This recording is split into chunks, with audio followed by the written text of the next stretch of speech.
This is Mr. Ravindra Kumar.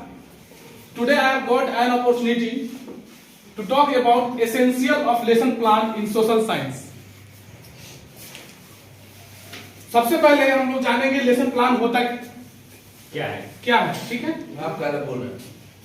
तो सबसे पहले इसका डिफिनेशन जानना है, लेसन प्लान क्यों जरूरी है और क्या होता है। तो लेसन प्लान किसी भी काम को करने से पहले लेसन प्लान बनाया जाता है। जैसे कि स्कूल में पढ़ाते हैं तो पढ़ाने के लिए पहले लेसन प्लान बनाया जाता है ताकि टीचिंग इफेक्टिव हो सके, ठीक है? तो इसलिए लेसन प्लान बनाया जाता है। लेसन प्लान का मतलब हो गया कि एक स्ट्रेटजी ऑफ टीचिंग, पढ़ाने का तरीका, way of teaching, that is called the lesson plan. According to Binning and Binning, he said it defines and determine the objects and the select goals. ये जो बाइंडिंग एंड बाइंडिंग करते हैं, ये हमें help करता है डिटरमाइन करने में ये कि आपका ऑब्जेक्ट्स क्या है, आपका गोल्स क्या है, आपका जो भी ऑब्जेक्ट्स है, गोल्स है, उसको कैसे अचीव करें, इसके बारे में ये डिटरमाइन करता है, ये बताता है। क्योंकि ये जब भी हो सकता है तो एक रिटन फॉर्म में लेसन प्लान होता है, उसके माध्यम से आप इसको अचीव कर सकते हैं, हम अपने गोल्स को अचीव कर सकते हैं। अदरवाइज लेसन प्लान के बिना कोई भी काम जो होता है एक सिस्टमेटिक ढंग से नहीं हो पाता है, इसलिए लेसन प्लान भी जरूरी है। According to Lester B Science, Lester B Science कहते हैं कि लेसन प्लान जो होता है actually a plan of an action, यानी किसी भी क्रिया को, किसी भी एक्शन को करने से पहले वह उसका प्लान सेट करना ही लेसन प्लान होता है। जैसे कि कोई भी काम करें, कोई भी एक्शन लेते हैं तो एक्शन लेने से पहले, ठीक है, जो भी हम प्लान सेट करते हैं, जैसे क्लास में इन किए तो कैसे पढ़ाना है बच्चों को, तो वह जो प्लान जो होता है वह आपका लेसन प्लान कहलाता है। तो लेसन प्लान आज के समय में बहुत जरूरी है, जो कि बहुत से जो लर्नर्स हैं या जो टीचर हैं इस तरह के लेसन प्लान नहीं बना पाते हैं। लेसन प्लान बनाना जरूरी है ताकि हमारा टीचिंग जो है, टीचिंग स्ट्रेटजी जो है बहुत अच्छा से हो, इसलिए जरूरी भी है। क्योंकि लेसन प्लान जो होता है रिटन फॉर्म में होता है, ऐसे हम लोग वर्बली बना लेते हैं, माइंड सेट कर लेते हैं ये करना वो करना, तो उतना अच्छा नहीं जा पाता। अगर हम लोग वही माइंड सेट करके अगर उसको लिख लेते हैं, ऐसे लिखा हुआ जो चीज जो होता है वह डेफिनेटली पूरा हो ही जाता है, इसलिए लेसन प्लान जरूरी भी है। तो जानते हैं यहाँ पे हम लोग अब इसके needs and the importance of the lesson plan. इसके नीड्स, आखिर में लेसन प्लान क्यों जरूरी है, इसकी इंपोर्टेंस क्यों है, इसकी क्या महत्व है, लेसन प्लान बनाने से क्या फायदा होगा, इसको जानना जरूरी है। आगे भी जब हम किसी भी काम को करते हैं तो उसके बारे में जानना बहुत जरूरी होता है। कोई भी काम करें लेकिन उसके बारे में जानना, उसका नॉलेज होना बहुत जरूरी होता है। जैसे कि ये जरूरी क्यों है लेसन प्लान बनाना, तो ये जो होता है कि to make effective time management, ये जो है ये हमारे टाइम मैनेजमेंट को इफेक्ट करता है, प्रभावित करता है। कहने का मतलब है कि हम लोग एक निश्चित समय में किसी भी फॉर्मल इंस्टीट्यूट में हम लोग काम करते हैं या पढ़ाते हैं, तो उसमें क्या होता है कि उसमें एक टाइम निश्चित रहता है, उसी टाइम में आपको करना है। जैसे कि जितना भी टाइम हो उतना समय में आपको ये काम कर लेना, इसलिए जो हमारे टाइम मैनेजमेंट को बहुत ये इफेक्ट करता है, इसलिए लेसन प्लान भी जरूरी है। अब इनफॉर्मल में तो उसका कोई एथी नहीं होता है, तो उसका तो बहुत ब्रॉड हो गया। इनफॉर्मल में हो गया जैसे कि सोसाइटी हो गया, समाज हो गया, ठीक है, वो बहुत लंबा हो जाता है, उसका पता नहीं चलता है। इसका शुरुआत तो हो गया लेकिन खत्म कब होगा इसके बारे में पता नहीं चल पाता है। इसलिए फॉर्मल में ज्यादातर देखा जाता है कि लेसन प्लान बनाना जरूरी है, इसलिए कि ताकि टाइम मैनेजमेंट हो जाए, बच्चों की छुट्टी जो है समय पर हो और इससे टाइम की बचत भी होती है। आगे चलते हैं, to save the time and energy. इससे क्या होगा, लेसन प्लान बनाएंगे तो हमारा जो है टाइम जो है हम सेव कर सकते हैं और उसके बाद एनर्जी को भी हम अपना क्या बोलते हैं बचा सकते हैं, उसको भी हम लोग स्टोर कर सकते हैं, ठीक है। और अगर वर्बली अगर जाते हैं बिना लेसन प्लान बनाए हुए पढ़ाने तो उसमें बहुत से आपको परेशानियों का सामना करना पड़ सकता है। ताकि बच्चों को पढ़ाना है तो इसलिए पहले से स्ट्रेटजी बनाना बहुत जरूरी होता है। तो ये सब हुआ आपका, 2 पॉइंट हो गया आपका ये हमें क्या करता है, पहले टाइम मैनेजमेंट को सेव करता है, फिर उसके बाद आपके टाइम को सेव करेगा, आपकी एनर्जी को सेव करेगा। और नेक्स्ट चलते हैं to enhance the confidence. Confidence is very important. यहाँ पे देखिए, अगर हम टीचिंग में हैं, अगर पढ़ाते हैं तो कॉन्फिडेंस होना चाहिए। बिना कॉन्फिडेंस के हम टीचिंग नहीं कर सकते हैं, पढ़ा नहीं सकते हैं। इसलिए कॉन्फिडेंस जो है बहुत जरूरी है। ये कॉन्फिडेंस से ही आप अपने टीचिंग स्ट्रेटजी को अच्छा कर सकेंगे, अदरवाइज नहीं कर पाएंगे। और नेक्स्ट पॉइंट जो है आपका टू डेवलप गुड हैबिट्स। ये जो है गुड हैबिट्स को डेवलप करता है, गुड हैबिट्स और गुड सोसाइटी को डेवलप करता है अच्छे से, ताकि ये जो है गुड हैबिट्स इसलिए आपका अच्छा हो जाता है क्योंकि ये प्लान जो होता है पहले से लिखा हुआ रहता है, पहले से माइंड सेट रहता है कि ये करना है, ये सब्जेक्ट पढ़ाना है, इस सब्जेक्ट का ये टॉपिक पढ़ाना है, तो ये पूरा माइंड में सेट रहता है। और दूसरा कि हम उस स्ट्रेटजी को फॉलो करते हैं तो ताकि अच्छा हो सके, ठीक है। इसलिए ये डेवलप गुड हैबिट्स डेवलप होता है। आगे चलते हैं, to link new knowledge to previous knowledge.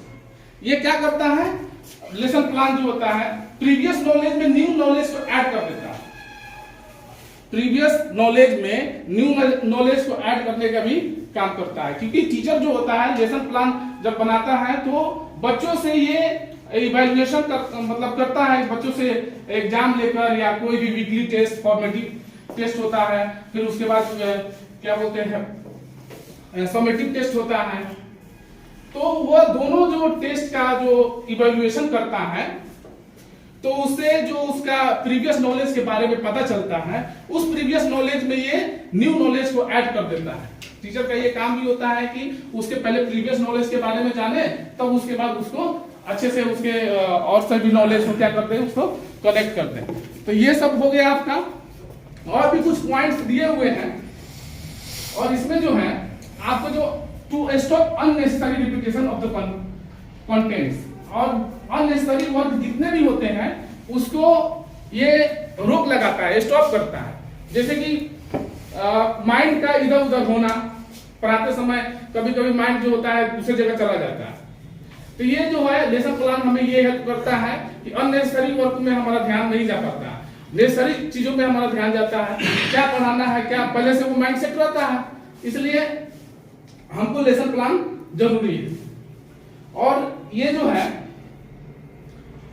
आपका to make a teaching systematic and organise. ये क्या, अगर टीचर टीचिंग स्ट्रेटजी को अगर अच्छे से ऑर्गेनाइज करना चाहते हैं तो ये सिस्टमेटिक ढंग से चलाना चाहते हैं तो लेसन प्लान जरूरी है। ये पूरा अच्छा करता है आपको। आगे चलते हैं हम लोग। ये तो रहा आपका पूरा needs and the importance of the lesson plan, और ये आपका लेसन प्लान का डिफिनेशन, ये सब ये जरूरी है। या आप कोई भी सब्जेक्ट पढ़ा रहे हैं, सोशल साइंस हो या कोई भी सब्जेक्ट हो, उसमें उसके बारे में जानकारी होना बहुत जरूरी होता है, और लेसन प्लान बनाना नेसेसरी होता है। इसलिए ये टॉपिक यहां तक हुआ। और नेक्स्ट टॉपिक जो है इसमें जानना है characteristics of the lesson plan. अब हम लोग जानेंगे कैरेक्टरिस्टिक्स इसका क्या होता है, इसकी क्या विशेषताएं हैं लेसन प्लान का। तो lesson plan should be in written form. सबसे पहले तो लेसन प्लान जो होता है वो रिटन फॉर्म में होता है, लिखित रूप में होता है, ताकि कोई भी काम जो है, कोई भी टीचिंग पढ़ाने का जो तरीका जो है वो एक सीमित समय पर हो जाए। और नेक्स्ट जो बता रहा है इसमें पॉइंट जो है, lesson plan should be based on the principle of the teaching and the teaching method. Lesson plan जो होता है वह टीचिंग के सिद्धांत पर होता है, टीचिंग के नियमों पर होता है, टीचिंग के प्रोसेस पर होता है, क्या पढ़ाना है, क्या करना है। और next, lesson plan must follow a standardised format. और लेसन प्लान जो होता है वो एक स्टैंडर्ड फॉर्म में होता है। नेक्स्ट जो है, must gives general and specific objectives and separately. और यहाँ पे जो है स्पेसिफिक ऑब्जेक्टिव्स को भी आप अचीव कर पाएंगे।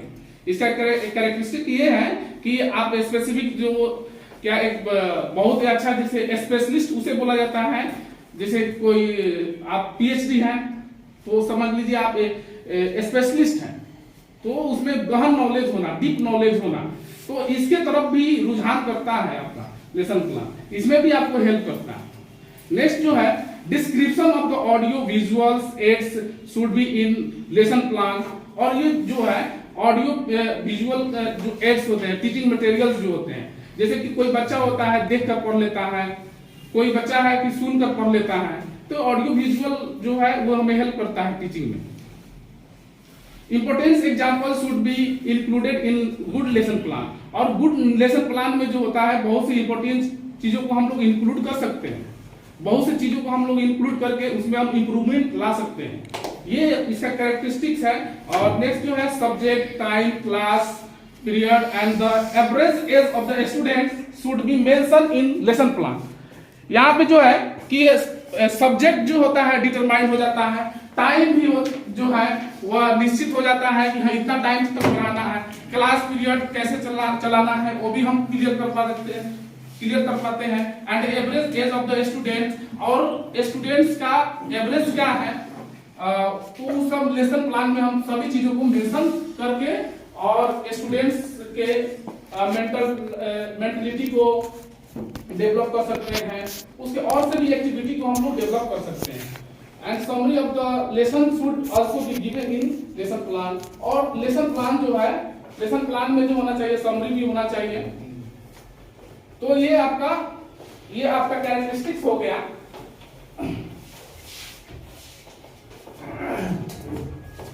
अब नेक्स्ट जानते हैं हम लोग format and the types of lesson plan. इसके भी कुछ टाइप होते हैं। ये जो है 19वीं सेंचुरी में स्टार्ट किया गया था। इसके जो स्टार्टेड करने वाले जो है नाम जो है फ्रेडरिक हर्बर्ट थे। फ्रेडरिक हर्बर्ट जो है वह 5 चीजों का बारे में बताया, एक हर्बसन अप्रोच एंड द मैरियंस अप्रोच और यूनिट अप्रोच एंड इलेक्ट्रिक और एनसीईआरटी अप्रोच एंड ब्लूम्स और इवैल्यूएशन अप्रोच। एंड यहाँ पे जो है उसके एक बारे में दिया गया है, उसका जो मॉडल है वो तैयार किया गया है। जैसे कि वो बताते हैं कि सबसे पहले जो है हमें normally majority of the teaching models are based on the following 4 elements. जो टीचिंग मेथड जो है, टीचिंग स्ट्रेटजी जो है वह 4 मेथड पर ही काम करती है। पहला होता है पहले फोकस, सेकेंड होता है आपका सिंटेक्स, और थर्ड जो होता है आपका सोशल सिस्टम, एंड फोर्थ जो होता है आपका सपोर्ट सिस्टम। सबसे पहले इसमें जानेंगे कि फोकस सिस्टम क्यों जरूरी है। हार्वर्ड टीचिंग मॉडल के अनुसार तो फोकस सिस्टम जो होता है to develop student mental abilities. Focus से ये होगा कि स्टूडेंट के मेंटल एबिलिटीज में डेवलप किया जा सकता है, मानसिक विकास हो सकता है इसके द्वारा। और दूसरा होता है आपका student should remember and represent the learn facts.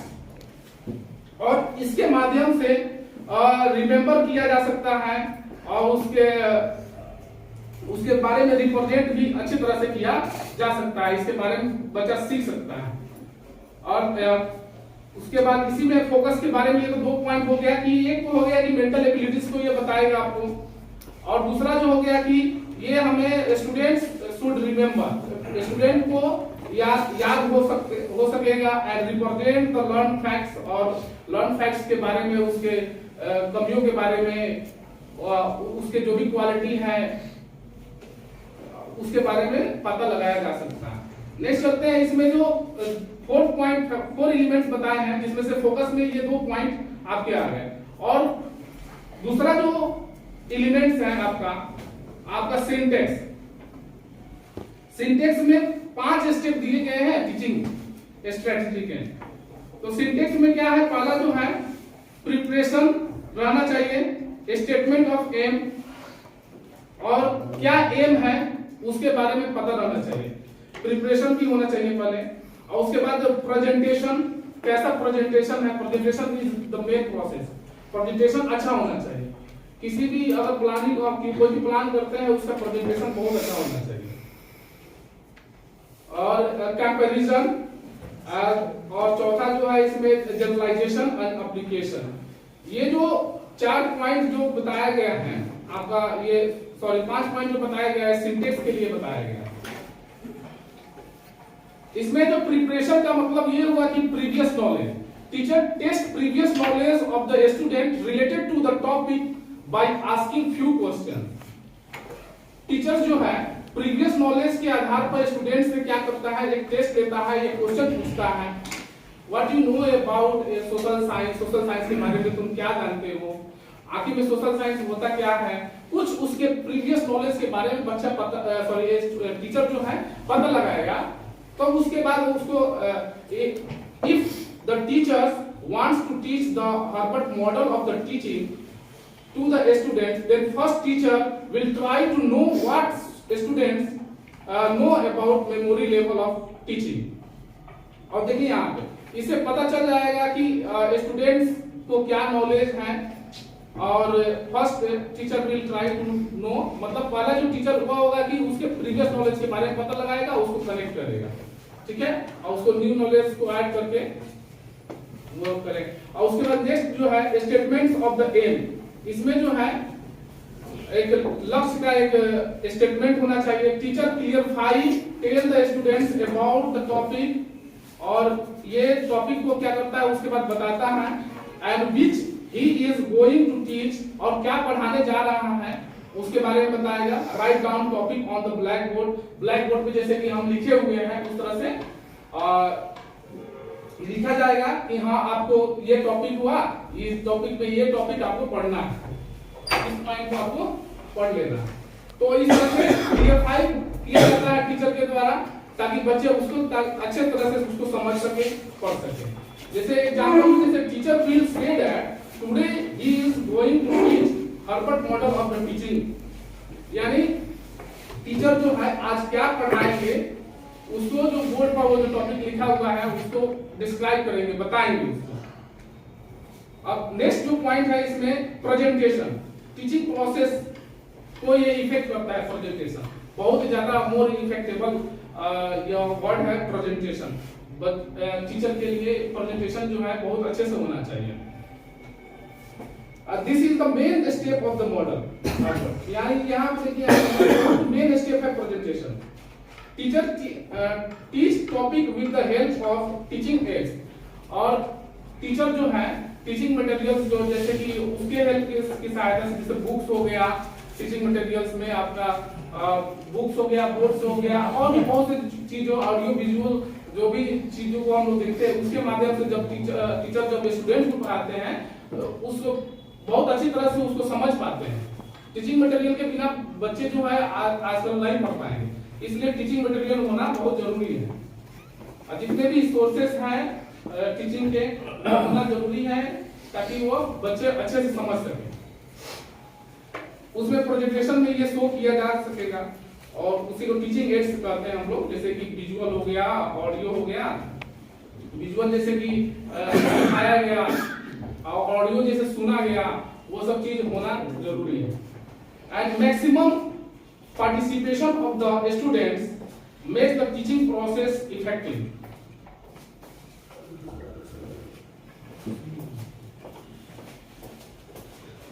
और यहाँ पे देखिए maximum participation of the students make, बहुत से स्टूडेंट्स, जैसे ग्रुप ऑफ स्टूडेंट्स बहुत ज्यादा होंगे, लार्ज नंबर में होंगे, तो उसको बहुत इफेक्ट करता है। ये जो क्या बोलते हैं, ये प्रेजेंटेशन जो है आपका अच्छा होगा, और जैसे ये ग्रुप पूरा है स्टूडेंट्स लोगों का, तो ये इसको ज्यादा इफेक्टेबल करता है ये प्रोसेस। प्रेजेंटेशन से पूरे बच्चों को कनेक्ट किया जा सकता है अच्छे से प्रेजेंटेशन करने से, और जो है इस प्रोसेस को बहुत ही इफेक्ट करता है, स्टूडेंट्स से इससे बहुत इफेक्ट होते हैं। एंड तीसरा है इसमें कंपैरिजन। कंपैरिजन जो है similarities and the dissimilarities to help remember new knowledge. ये न्यू नॉलेज के बारे में, जैसे कि ये कंपैरिजन, जैसे कि कोई कहता है ये कम तेज है, ये ज्यादा तेज है, कंपैरिजन होता है, ठीक है। और इसमें जो है finding out the similarities and the dissimilarities between the prior knowledge and the new knowledge. पहले के नॉलेज और नए नॉलेज को देखकर ये कंपैरिजन किया जाता है कि अभी पहले का नॉलेज ये हो गया, ये अभी का नॉलेज हो गया, और दोनों को जो एग्जाम में लिया जाता है तो देख लिया जाता है कि अब थोड़ा इसमें इम्प्रूवमेंट हुआ।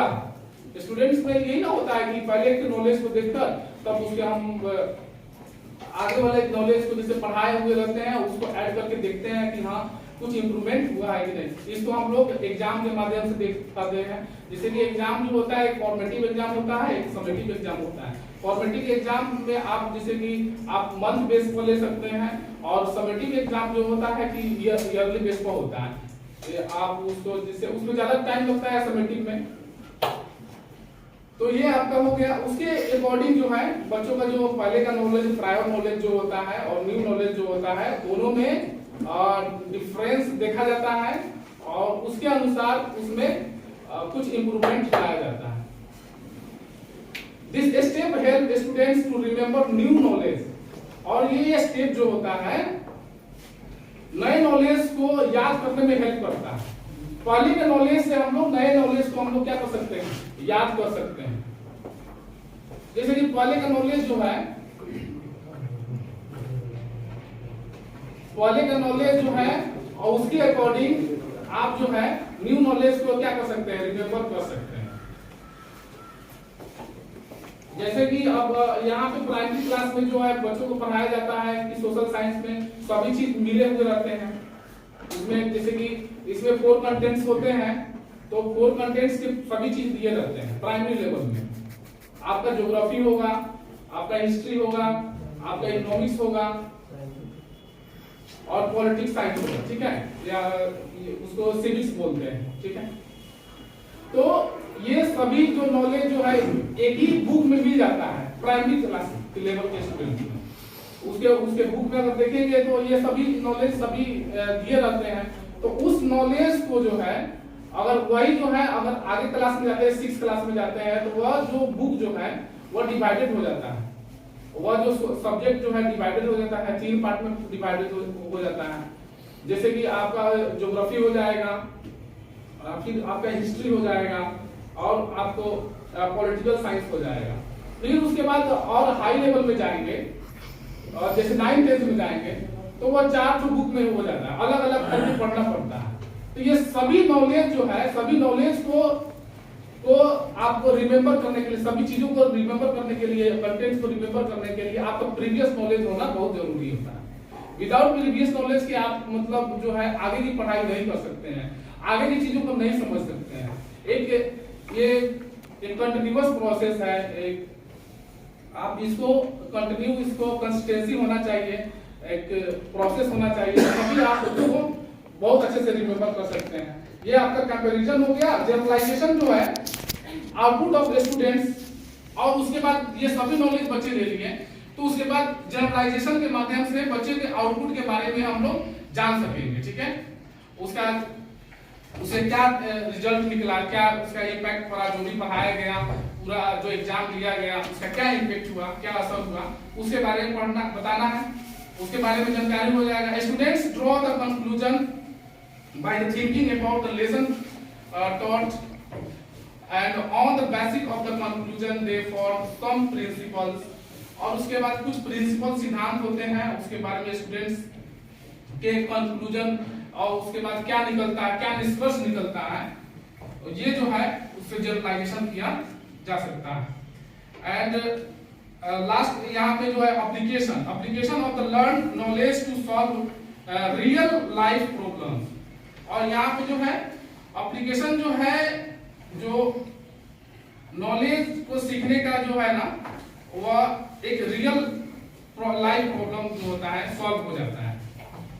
जैसे कि एक वास्तविक जो समस्या जो होती है वह सभी लास्ट में क्या होता है, वह सॉल्व हो जाता है। एंड इसका जो हार्वर्ड का जो सेकेंड जो टॉपिक में दिया, एंड थर्ड जो टॉपिक जो है इसका जो है सोशल सिस्टम। सोशल सिस्टम में जो है टीचर जो होते हैं प्राइमरी प्लेस होते हैं एंड स्टूडेंट्स जो होते हैं सेकेंडरी प्लेस होते हैं। इसलिए प्राइमरी प्लेस इसलिए होता है कि टीचर से स्टूडेंट्स को पढ़ना है, और स्टूडेंट्स सेकेंडरी प्लेस हो गए क्योंकि स्टूडेंट्स को नॉलेज अचीव करना है, नॉलेज लेना है। Taking knowledge. सपोर्ट सिस्टम में आपको आ जाएगा लास्ट जो है ये सपोर्ट सिस्टम में जैसे कि बच्चा ऐसे oral and objective type test are use, इन सभी चीजों को यूज करने लगता है। ऐसे निबंध हो गया, इन सब चीजों के बारे में डिस्क्राइब करना, ओरली बोलना, जैसे कि अभी हम बोल रहे हैं ओरली बोलना, ये सब जो चीज जो है वर्बली बोलना। ऑब्जेक्टिव टाइप से क्वेश्चन जो है वह टेस्ट में बहुत अच्छे से उसको अच्छा से एग्जाम दे पाते हैं और उसका यूज कर पाते हैं। That's all. आज हम लोग ये पूरा फिनिश कर दिए हैं। आप लोग ये लेसन प्लान होता क्या है, needs and the importance of the lesson plans and the types of the lesson plans, ये सभी चीजों के बारे में आज हम लोग जान गए। और that's all, thank you, have a nice day. Should be in written form. सबसे पहले तो लेसन प्लान जो होता है वो रिटन फॉर्म में होता है, लिखित रूप में होता है, ताकि कोई भी काम जो है, कोई भी टीचिंग पढ़ाने का जो तरीका जो है वो एक सीमित समय पर हो जाए। और नेक्स्ट जो बता रहे इसमें पॉइंट जो है, lesson plan should be based on the principle of the teaching and the teaching method. Lesson plan जो होता है वह टीचिंग के सिद्धांत पर होता है, टीचिंग के नियमों पर होता है, टीचिंग के प्रोसेस पर होता है, क्या पढ़ाना है, क्या करना है। और next, lesson plan must follow a standardised format. और लेसन प्लान जो होता है वह एक स्टैंडर्ड फॉर्म में होता है। नेक्स्ट जो है, must gives general and specific objectives and separately. और यहाँ पे जो है स्पेसिफिक ऑब्जेक्टिव्स को भी आप अचीव कर पाएंगे। इसका कैरेक्टरिस्टिक ये है कि आप स्पेसिफिक जो क्या एक बहुत ही अच्छा, जैसे स्पेशलिस्ट उसे बोला जाता है।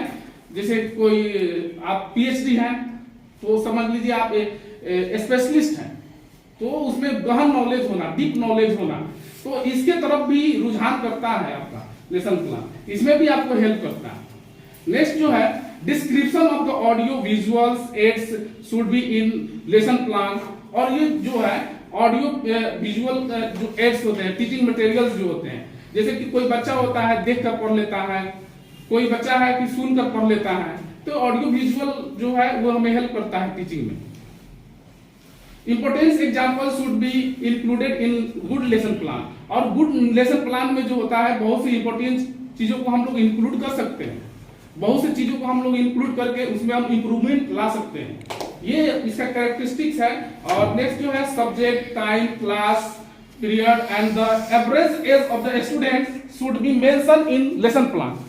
यहाँ पे जो है कि सब्जेक्ट जो होता है डिटरमाइन हो जाता है, टाइम भी जो है वह निश्चित हो जाता है कि हाँ इतना टाइम तक पढ़ाना है, क्लास पीरियड कैसे चलाना है वो भी हम क्लियर कर पाते हैं and average age of the student, और स्टूडेंट्स का एवरेज क्या है, तो सब लेसन प्लान में हम सभी चीजों को मेंशन करके और स्टूडेंट्स के मेंटलिटी को डेवलप कर सकते हैं, उसके और से भी एक्टिविटी को हम लोग डेवलप कर सकते हैं। And summary of the lesson should also be given in lesson plan. और लेसन प्लान जो है, लेसन प्लान में जो होना चाहिए समरी भी होना चाहिए। तो ये आपका कैरेक्टरिस्टिक्स हो गया।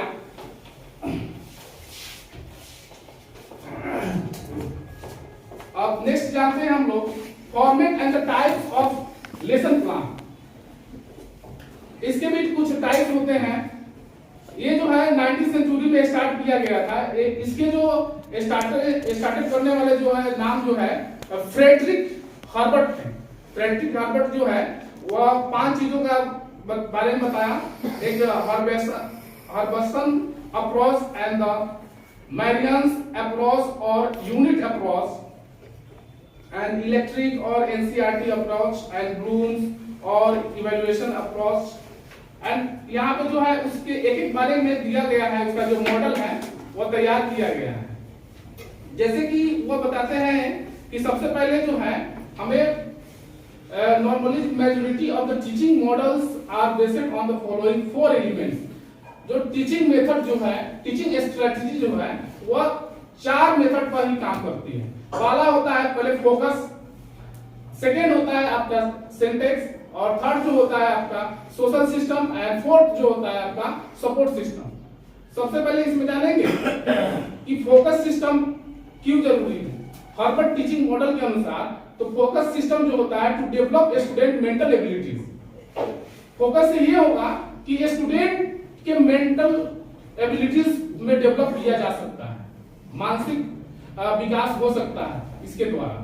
और दूसरा होता है आपका student should remember and represent the learn facts, और इसके माध्यम से रिमेंबर किया जा सकता है और उसके बारे में रिप्रेजेंट भी अच्छी तरह से किया जा सकता है, इसके बारे में बच्चा सीख सकता है। और उसके बाद इसी में फोकस के बारे में ये तो 2 पॉइंट हो गया कि एक तो हो गया कि मेंटल एबिलिटीज को ये बताएगा आपको, और दूसरा जो हो गया कि ये हमें स्टूडेंट्स शुड रिमेंबर, स्टूडेंट को याद हो सकेगा and represent the learn facts, और लर्न फैक्ट्स के बारे में उसके कमियों के बारे में उसके जो भी क्वालिटी है उसके बारे में पता लगाया जा सकता है। नेक्स्ट करते हैं, इसमें जो 4 एलिमेंट्स बताए हैं जिसमें से फोकस में ये 2 पॉइंट आपके आ गए, और दूसरा जो एलिमेंट्स है आपका सिंटेक्स। सिंटेक्स में 5 स्टेप दिए गए हैं टीचिंग स्ट्रेटजी के। तो सिंटेक्स में क्या है, पहला जो है प्रिपरेशन रहना चाहिए, स्टेटमेंट ऑफ एम, और क्या एम है उसके बारे में पता रहना चाहिए, प्रिपरेशन भी होना चाहिए पहले। और उसके बाद प्रेजेंटेशन, कैसा प्रेजेंटेशन है, presentation is the main process, presentation अच्छा होना चाहिए। किसी भी अगर प्लानिंग आप कोई भी प्लान करते हैं उसका प्रेजेंटेशन बहुत अच्छा होना चाहिए। और कंपैरिजन, और चौथा जो है इसमें जनरलाइजेशन एंड एप्लीकेशन। ये जो 4 पॉइंट जो बताया गया है आपका, ये 5 पॉइंट जो बताया गया है सिंटेक्स के लिए बताया गया है। इसमें जो प्रिपरेशन का मतलब ये हुआ कि previous knowledge, teacher test previous knowledge of the student related to the topic by asking few question. Teacher जो है प्रीवियस नॉलेज के आधार पर स्टूडेंट से क्या करता है, एक टेस्ट लेता है, एक क्वेश्चन पूछता है, what you know about social science, social science के बारे में तुम क्या जानते हो, आखिर में सोशल साइंस होता क्या है, कुछ उसके प्रीवियस नॉलेज के बारे में बच्चा टीचर जो है पता लगाएगा। तो उसके बाद उसको if the teachers wants to teach the Harvard model of the teaching to the students, then first teacher will try to know what students know about memory level of teaching। और देखिए यहाँ पे इससे पता चल जाएगा कि स्टूडेंट्स को क्या नॉलेज है, और first teacher will try to know, मतलब पहला जो टीचर हुआ होगा कि उसके प्रीवियस नॉलेज के बारे में पता लगाएगा, उसको कनेक्ट करेगा, ठीक है, और उसको न्यू नॉलेज को ऐड करके वो करेगा। और उसके बाद नेक्स्ट जो है स्टेटमेंट्स ऑफ द एम। इसमें जो है एक लक्ष्य का एक स्टेटमेंट होना चाहिए। Teacher clarify tell the students about the topic, और ये टॉपिक को क्या करता है उसके बाद बताता है, and which he is going to teach, और क्या पढ़ाने जा रहा है उसके बारे में बताएगा। Write down topic on the black board, black board पे जैसे कि हम लिखे हुए हैं उस तरह से लिखा जाएगा कि हाँ आपको ये टॉपिक हुआ, इस टॉपिक पे ये टॉपिक आपको पढ़ना है, इस पॉइंट को आपको पढ़ लेना। तो इस तरह से क्लियरफाई किया जाता है टीचर के द्वारा, ताकि बच्चे उसको अच्छे तरह से उसको समझ सके, पढ़ सके। जैसे एग्जांपल, जैसे teacher will say that today he is going to teach Harvard model of the teaching, यानी टीचर जो है आज क्या पढ़ाएंगे उसको, जो बोर्ड पर वो जो टॉपिक लिखा हुआ है उसको डिस्क्राइब करेंगे, बताएंगे उसको।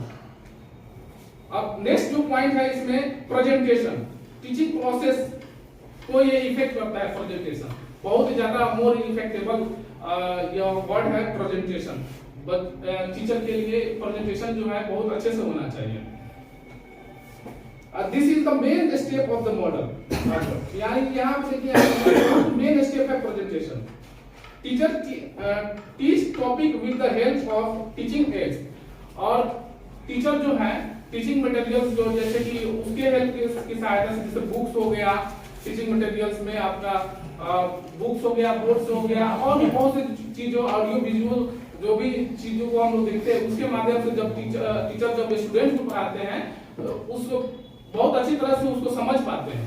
टीचिंग मटेरियल के बिना बच्चे जो है आजकल नहीं पढ़ पाएंगे, इसलिए टीचिंग मटेरियल होना बहुत जरूरी है। और जितने भी सोर्सेस हैं टीचिंग के होना जरूरी है ताकि वो बच्चे अच्छे से समझ सके। उसमें प्रेजेंटेशन में ये शो किया जा सकेगा और उसी को टीचिंग एड्स कहते हैं हम लोग, जैसे कि विजुअल हो गया, ऑडियो हो गया। विजुअल जैसे कि दिखाया गया और ऑडियो जैसे सुना गया, वो सब चीज होना जरूरी है। And maximum participation of the students make the teaching process effective.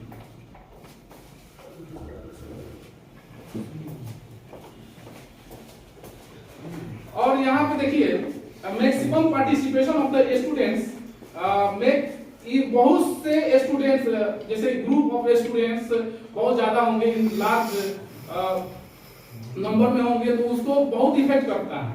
ये जो क्या बोलते हैं, ये प्रेजेंटेशन जो है आपका अच्छा होगा और जैसे ये ग्रुप पूरा है स्टूडेंट्स लोगों का, तो ये इसको ज्यादा इफेक्टेबल करता है। ये प्रोसेस प्रेजेंटेशन से पूरे बच्चों को कनेक्ट किया जा सकता है अच्छे से प्रेजेंटेशन करने से, और जो है इस प्रोसेस को बहुत ही इफेक्ट करता है स्टूडेंट्स से, इससे बहुत इफेक्ट होते हैं। एंड तीसरा है इसमें कंपैरिजन। कंपैरिजन जो है similarities and the dissimilarities to help remember new knowledge. ये न्यू नॉलेज के बारे में, जैसे कि ये कंपैरिजन, जैसे कि कोई कहता है ये कम तेज है, ये ज्यादा तेज है, कंपैरिजन होता है, ठीक है। और इसमें जो है finding out the similarities and the dissimilarities between the prior knowledge and the new knowledge. पहले के नॉलेज और नए नॉलेज को देखकर ये कंपैरिजन किया जाता है कि अभी पहले का नॉलेज ये हो गया, ये अभी का नॉलेज हो गया, और दोनों को जो एग्जाम में लिया जाता है तो देख लिया जाता है कि अब थोड़ा कुछ इसमें इम्प्रूवमेंट हुआ। स्टूडेंट्स में यही ना होता है कि पहले के नॉलेज को देखकर तब उसके हम आगे वाले नॉलेज को जैसे पढ़ाए हुए रहते हैं उसको ऐड करके देखते हैं कि हाँ कुछ इंप्रूवमेंट हुआ है कि नहीं। इसको हम लोग एग्जाम के माध्यम से देख पाते हैं। जैसे कि एग्जाम जो होता है, एक फॉर्मेटिव एग्जाम होता है, एक समेटिव एग्जाम होता है। फॉर्मेटिव एग्जाम में आप जैसे कि आप मंथ बेस पर ले सकते हैं, और समेटिव एग्जाम जो होता है कि ईयरली बेस पर होता है। आप उसको जिससे उसमें ज्यादा टाइम लगता है समेटिव में। तो ये आपका हो गया। उसके अकॉर्डिंग जो है बच्चों का जो पहले का नॉलेज, प्रायर नॉलेज जो होता है और न्यू नॉलेज जो होता है, दोनों में डिफरेंस देखा जाता है और उसके अनुसार उसमें कुछ इंप्रूवमेंट लाया जाता है। This step help students to remember new knowledge. और ये स्टेप जो होता है नए नॉलेज को याद करने में हेल्प करता है। पहले के नॉलेज से हम लोग नए नॉलेज को हम लोग क्या कर सकते हैं, याद कर सकते हैं। जैसे कि पहले का नॉलेज जो है, पहले का नॉलेज जो है और उसके अकॉर्डिंग आप जो है न्यू नॉलेज को क्या कर सकते हैं, रिमेंबर कर सकते हैं। जैसे कि अब यहाँ पे प्राइमरी क्लास में जो है बच्चों को पढ़ाया जाता है कि सोशल साइंस में सभी चीज मिले हुए रहते हैं। इसमें जैसे कि इसमें 4 कंटेंट्स होते हैं, तो 4 कंटेंट्स के सभी चीज दिए रहते हैं प्राइमरी लेवल में। आपका ज्योग्राफी होगा, आपका हिस्ट्री होगा, आपका इकोनॉमिक्स होगा और पॉलिटिक्स साइंस होगा, ठीक है, या उसको सिविक्स बोलते हैं, ठीक है। तो ये सभी जो नॉलेज जो है एक ही बुक में मिल जाता है प्राइमरी क्लास के लेवल के स्टूडेंट में। उसके बुक में अगर देखेंगे तो ये सभी नॉलेज सभी दिए रहते हैं। तो उस नॉलेज को जो है अगर वही जो है अगर आगे क्लास में जाते हैं, 6 क्लास में जाते हैं, तो वह जो बुक जो है वह डिवाइडेड हो जाता है। वह जो सब्जेक्ट जो है डिवाइडेड हो जाता है, 3 पार्ट में डिवाइडेड हो जाता है। जैसे कि आपका ज्योग्राफी हो जाएगा, फिर आपका हिस्ट्री हो जाएगा और आपको पॉलिटिकल साइंस हो जाएगा। फिर उसके बाद और हाई लेवल में जाएंगे और जैसे 9th 10th में जाएंगे तो वह 4 बुक में हो जाता है, अलग अलग करके पढ़ना पड़ता है। तो ये सभी नॉलेज जो है, सभी नॉलेज को आपको रिमेंबर करने के लिए, सभी चीजों को रिमेंबर करने के लिए, कंटेंट को रिमेंबर करने के लिए आपका प्रीवियस नॉलेज होना बहुत जरूरी होता है। विदाउट प्रीवियस नॉलेज के आप मतलब जो है आगे की पढ़ाई नहीं कर सकते हैं, आगे की चीजों को नहीं समझ सकते हैं। ये एक कंटिन्यूअस प्रोसेस है, एक आप इसको कंटिन्यू, इसको कंसिस्टेंसी होना चाहिए, एक प्रोसेस होना चाहिए, तभी आप उसको बहुत अच्छे से रिमेम्बर कर सकते हैं। ये आपका कंपैरिजन हो गया। जनरलाइजेशन जो है आउटपुट ऑफ स्टूडेंट्स, और उसके बाद ये सभी नॉलेज बच्चे ले लिए, तो उसके बाद जनरलाइजेशन के माध्यम से बच्चे के आउटपुट के बारे में हम लोग जान सकेंगे। ठीक है, उसका उसे क्या रिजल्ट निकला, क्या उसका इम्पैक्ट पड़ा, जो भी पढ़ाया गया, पूरा जो एग्जाम लिया गया उसका क्या इम्पैक्ट हुआ, क्या असर हुआ, उसके बारे में पढ़ना बताना है, उसके बारे में जानकारी हो जाएगा। Students draw the conclusion by thinking about the lesson taught and on the basis of the conclusion they form some principles, और उसके बाद कुछ प्रिंसिपल सिद्धांत होते हैं, उसके बारे में स्टूडेंट्स के कंक्लूजन और उसके बाद क्या निकलता है, क्या निष्कर्ष निकलता है, ये जो है उससे जनरलाइजेशन किया जा सकता है। एंड लास्ट यहाँ पे जो है application of the learn knowledge to solve real life problem, और यहाँ पे जो है एप्लीकेशन जो है, जो नॉलेज को सीखने का जो है ना, वह एक रियल लाइफ प्रॉब्लम जो होता है सॉल्व हो जाता है। जैसे कि एक वास्तविक जो समस्या जो होती है वह सभी लास्ट में क्या होता है, वह सॉल्व हो जाता है। एंड इसका जो हार्वर्ड का जो सेकेंड जो टॉपिक में दिया, सॉरी एंड थर्ड जो टॉपिक जो है इसका जो है सोशल सिस्टम में जो है टीचर जो होते हैं प्राइमरी प्लेस होते हैं एंड स्टूडेंट्स जो होते हैं सेकेंडरी प्लेस होते हैं। इसलिए प्राइमरी प्लेस इसलिए होता है कि टीचर से स्टूडेंट्स को पढ़ना है, और स्टूडेंट्स सेकेंडरी प्लेस हो गए क्योंकि स्टूडेंट्स को नॉलेज अचीव करना है, नॉलेज लेना, टेकिंग नॉलेज।